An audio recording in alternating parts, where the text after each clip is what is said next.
Breaking news right now at 4, a live look at the White House, where today hopes of an American involvement in the Ukraine war hangs in the balance. What was supposed to be a day where President Trump and Ukrainian President Volodymyr Zelenskyy worked on elements of a peace deal devolved into a shouting match inside the Oval Office. Nearly 11-minute long exchange gives a never-before-seen insight into the tensions between our country's leaders and a country fighting to keep its citizens alive. We're going to play the entire clip so that none of it can be taken out of context. You align yourself too much with Putin. What's your message for them? Well, if I didn't align myself with both of them, you'd never have a deal. You want me to say really terrible things about Putin and then say, "Hi, Vladimir, how are we doing on the deal?" It doesn't work that way. I'm not aligned with Putin. I'm not aligned with anybody. I'm aligned with the United States of America. And for the good of the world, I'm aligned with the world. And I want to get this thing over with. You see the hatred he's got for Putin. It's very tough for me to make a deal with that kind of hate. He's got tremendous hatred. And I understand that. But I can tell you the other side isn't exactly in love with, him either. So it's not a question of alignment. I'm aligned with the world. I want to get the thing set. I'm aligned with Europe. I want to see if we can get this thing done. You want me to be tough? I could be tougher than any human being you've ever seen. I'd be so tough. But you're never going to get a deal that way. So that's the way it goes. All right, one more question. Hey, I will respond to this. So look. For 4 years in the United States of America, we had a president who stood up at press conferences and talked tough about Vladimir Putin, and then Putin invaded Ukraine and destroyed a significant chunk of the country. The path to peace and the path to prosperity is maybe engaging in diplomacy. We tried the pathway of Joe Biden of thumping our chest and pretending that the President of the United States' words mattered more than the President of the United States' actions. What makes America a good country is America engaging in diplomacy. That's what President Trump is doing. Can I ask you? Sure. Yeah? Yeah. Okay. So he occupied our parts, big parts of Ukraine, part of East and Crimea. So he occupied it on 2014. So during a lot of years, so I'm not speaking about just Biden, but those time was Obama, then President Obama, then President Trump, then President Biden, now the President Trump, and God bless, now President Trump will stop him. But during 2014, nobody stopped him. He just occupied and took. He killed people. You know what the contact 2015. 2014 and 2014. 2014? Yeah. So I was not here. Yeah, but that's exactly right. Yes, but during 2014 till 2022, the situation the same. The people have been dying on the contact line. Nobody stopped him. You know that we had conversations with him, a lot of conversations, my bilateral conversation, and we signed with him, me, like a new president.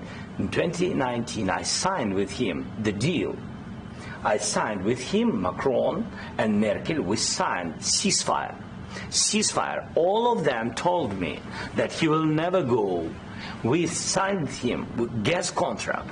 Yes, but after that, he broken the ceasefire. He killed our people and he didn't exchange prisoners. We signed the exchange of prisoners, but he didn't do it. What kind of diplomacy, JD, you are speaking about? What do you mean? I'm talking about the kind of diplomacy that's going to end the destruction of your country. Yes, but if you Mr. President, with respect, I think it's disrespectful for you to come into the Oval Office and try to litigate this in front of the American media. Right now, you guys are going around and forcing conscripts to the front lines because you have manpower problems. You should be thanking the President for trying to bring an end to this conflict. Have you ever been to Ukraine that you say what problems we have? I have been to. Count one. I've actually watched and seen the stories, and I know what happens is you bring them on a propaganda tour, Mr. President.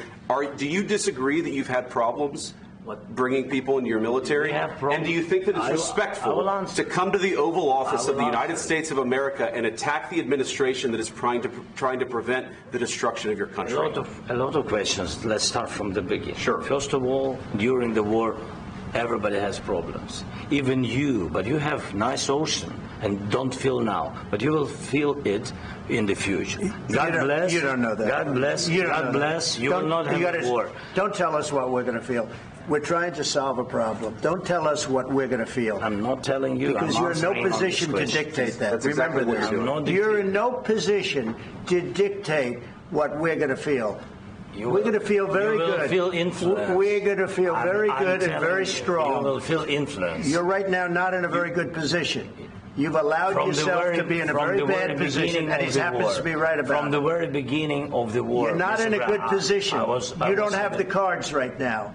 With us, you start having I'm not cards. playing cards. Right now, you don't. You're playing cards. Mr. President. You're playing cards. Serious. You're gambling with the lives of war. millions of people. You're gambling with World War III. What do you think You're gambling about? with What do you World think War about? III.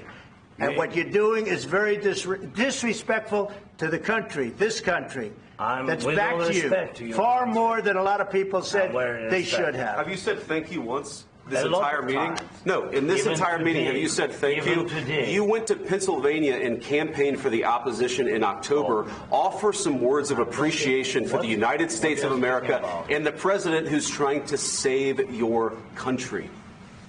Please, you think that if you will speak very loudly about the war, you He's can... not speaking loudly. He's not speaking loudly. Your country's in big trouble. Can I Wait a answer? minute. No. Can You've I done a lot answer? of talking.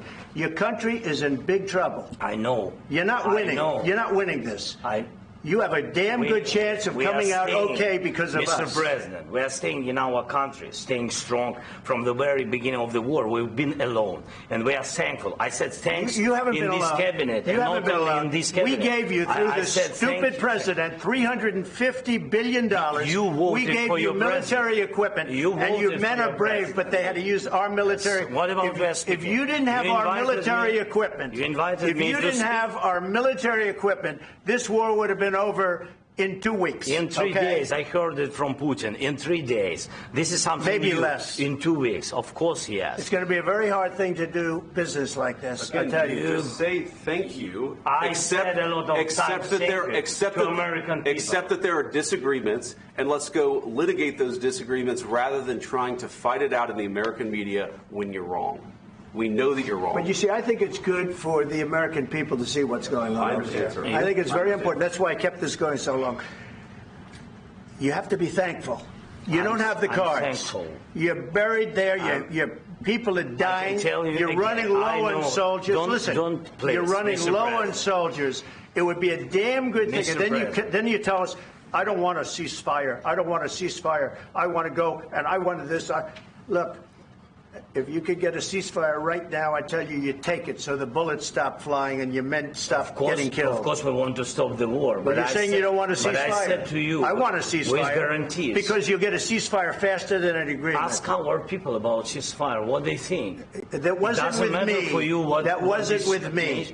It That was wasn't with with you. a guy named Biden, who was not a smart person. This That is was your, with, this that was is with your Obama. president. It was your president. Excuse me. That was with Obama, who gave you sheets, and I gave you javelins. Yes. I gave you the javelins to take out all those tanks. Obama gave you sheets. In fact, the statement is Obama gave sheets and Trump gave javelins. You got to be more thankful, because let me tell you, you don't have the cards. With us, you have the cards. But without us, you don't have any cards. One more question to Mr. Vice President. I'm sorry, It'll here. be a tough deal to make, because the attitudes have to change. What if Russia breaks ceasefire? What if Russia breaks peace talks? What do you do then? I understand that he's a conversation right now. What are you but saying? what if She's asking, what if Russia Putin breaks the ceasefire? What if anything? What if a bomb drops on your head right now? But they have Okay? weapons. What if they broke it? I don't know. They broke it with Biden, because Biden, they didn't respect him. They didn't respect Obama. They respect me.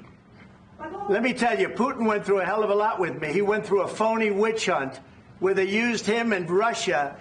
Russia. You ever hear of that deal? That was a phony Hunter Biden, Joe Biden scam. Hillary Clinton, Shifty Adam Schiff. It was a Democrat scam. And he had to go through that. And he did go through it. We didn't end up in a war.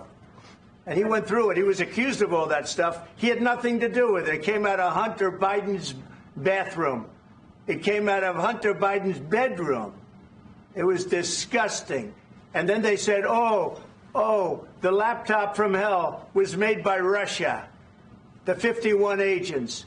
The whole thing was a scam. And he had to put up with that. He was being accused of all that stuff. All I can say is this. He might have broken deals with Obama and Bush, and he might have broken them with Biden. He did, maybe. Maybe he didn't. I don't know what happened. But he didn't break them with me. He wants to make a deal. I don't know if you can make a deal. The problem is I've empowered you to be a tough guy. And I don't think you'd be a tough guy without the United States. And your people are very brave. But you're either going to make a deal or we're out. And if we're out, you'll fight it out. I don't think it's going to be pretty, but you'll fight it out. But you don't have the cards. But once we sign that deal, you're in a much better position. But you're not acting at all thankful. And that's not a nice thing. I'll be honest, that's not a nice thing. All right, I think we've seen enough. What do you think? Huh? This is going to be great television, I will say that. All right. We'll see what we can do about putting it together. Thanks.